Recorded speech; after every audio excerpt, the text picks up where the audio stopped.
Now, since all human situations have some negative features to them, nothing is easier than to find something to complain of and to call it a crisis. A crisis does not mean that what you're talking about is any worse than anything else that human beings do. It does not even mean that it's getting worse than it was in the past.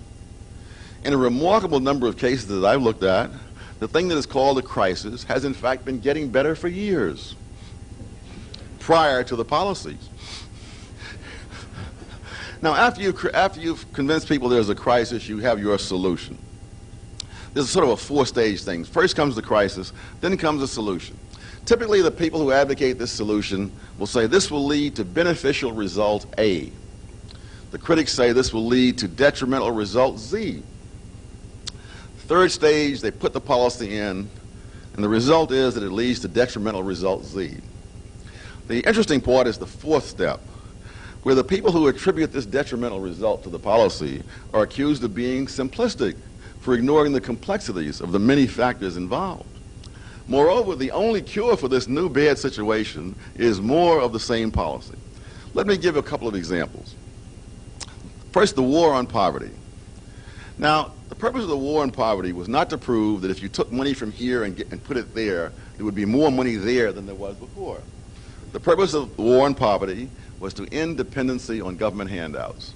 That is, you would have an increase in spending, an investment, as they say, in these programs, which will then pay off down the road as all the problems that have been forestalled by this wonderful program now begin to subside. You can quote either from Lyndon Johnson or Bill Clinton, depending on who you prefer to quote. Large literature from both sources. And so, and retraining is one of the great magic words in both administrations. You will retrain people, including people who were never trained in the first place, in order to reduce long-term dependency. So the predictions were made that if you had these programs, after some period of years, dependency on the government would decline. And of course, the opposite prediction that dependence on the government would increase. And so the war on poverty was initiated. Dependency increased to, first of all, the situation at the beginning of the crisis. Poverty had been declining in the United States for at least a decade. Dependency on the government to stay out of poverty had been declining for at least a decade prior to the war on poverty. Dependency on government began to increase almost immediately. As of today, there are more people in poverty than there were in 1964, despite literally trillions of dollars spent. And now we come to a current example, the healthcare situation, or the healthcare crisis, I'm sorry. Now, how do we know that there's a healthcare crisis in the United States? Because the president has told us again and again. The president's wife has told us. The media have told us. What more could you want? Now, one of the statistics they throw around is that the United States spends 14% of the GNP on health care.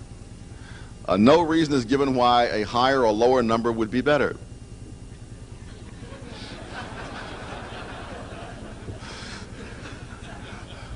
Particularly in a country which is growing older and wealthier at the same time.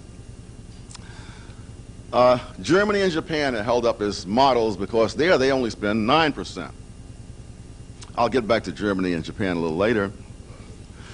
One of the confusions is the confusion between health insurance and medical care. And the second confusion is between medical care and health. We already have virtually universal medical care in the United States. The poorest soul in these United States who passes out on the streets will get medical care.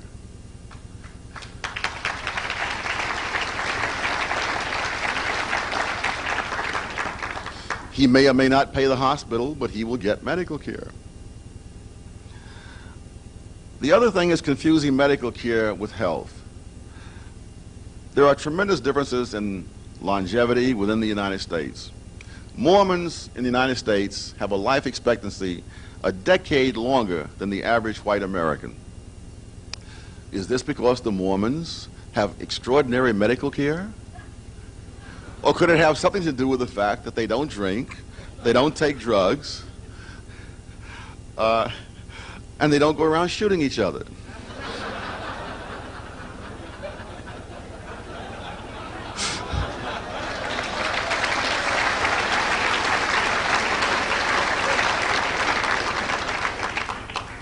Now, the favorite explanation for any problem in Washington is that our society has failed. And so prenatal care is held up as one of the ways of reducing our infant mortality.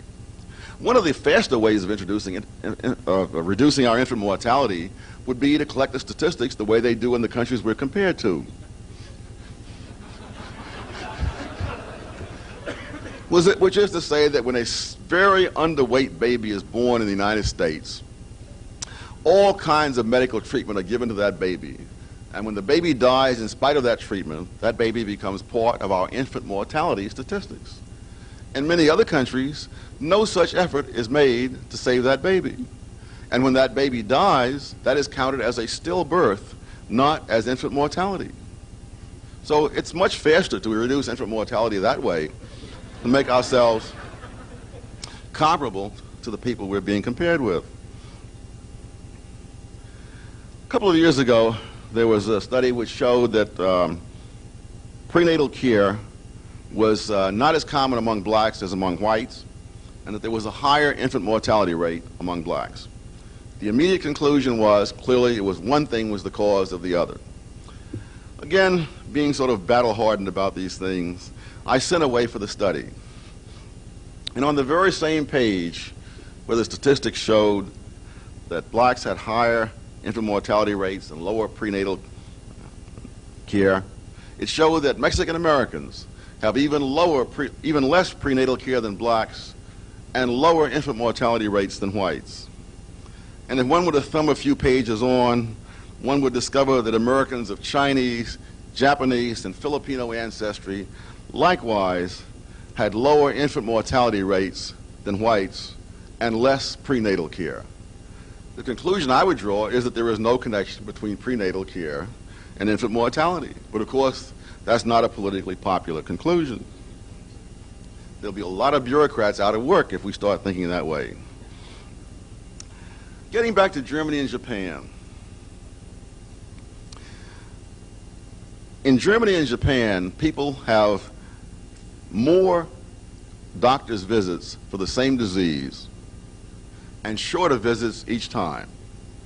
So one of the ways in which you can bring health care costs under control is to have someone go to the doctor 10 times for half as long instead of 5 times for twice as long. That way your statistics will show that you have brought health care costs under control. Now, if you're an elderly person who has to stand out on the street in the winter waiting for a bus 10 times instead of 5 times, you may not fully appreciate the good that's being done for you.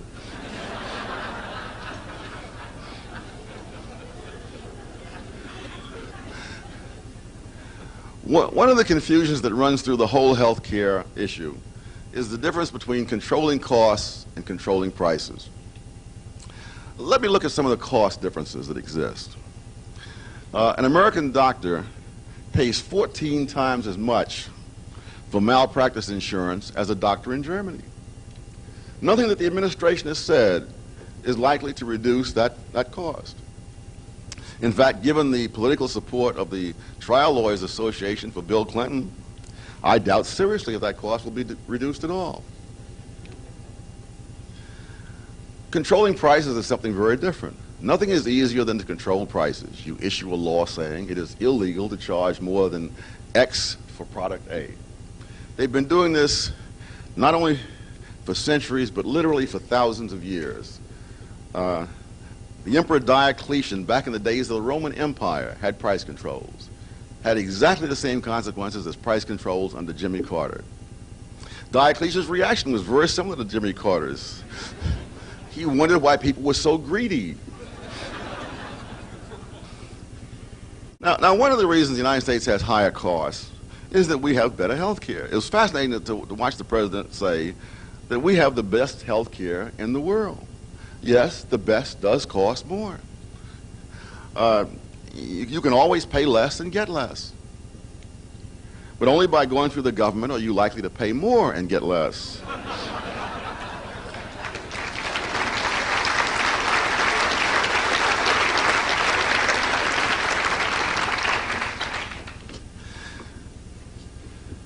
The United States has the lowest death rate from cancer of the stomach, cervix, and uterus of any country in the world. It has the second lowest death rate for breast cancer and from heart attacks. There are more than twice as many CAT scanners per capita in the United States as in Germany, more than 3 times as many as in Canada. What's fascinating in all the discussion of health care is that the entire supply side is ignored. I don't know where these doctors are going to come from that are going to give us this greatly increased medical care that we're demanding at the government's expense. For example, there are something like 8,000 doctors from Canada alone practicing in the United States, partly as a result of the wonderful Canadian health system that we're being asked to imitate. Correspondingly, there are large numbers of Canadian patients who come to the United States as a result of the wonderful health care in Canada that we're being asked to imitate. I was up in Spokane this spring, and they mentioned how all the people who come down from Canada to be treated. That is, they pay their costs down to the United States in addition to paying for medical care here that they could get free in Canada. One of the people who did this was the Premier of Quebec.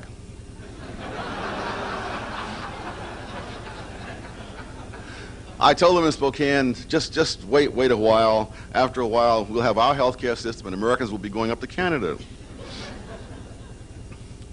Over a period of about a dozen years, something like 15,000 doctors came here from India alone. So we have a very large medical contingent in this country from around the world coming here to enjoy the free conditions of the American medical system. Of course, if we make our system just like theirs, many of them will probably decide to go home.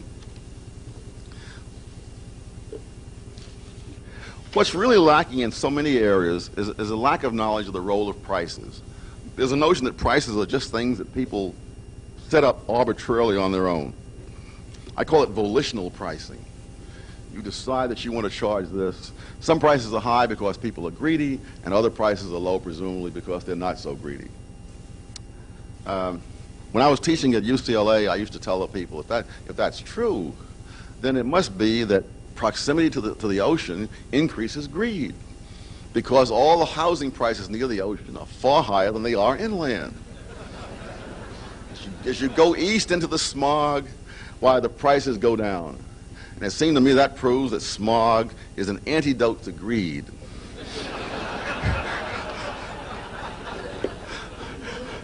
Unfortunately, this theory has not yet been recognized.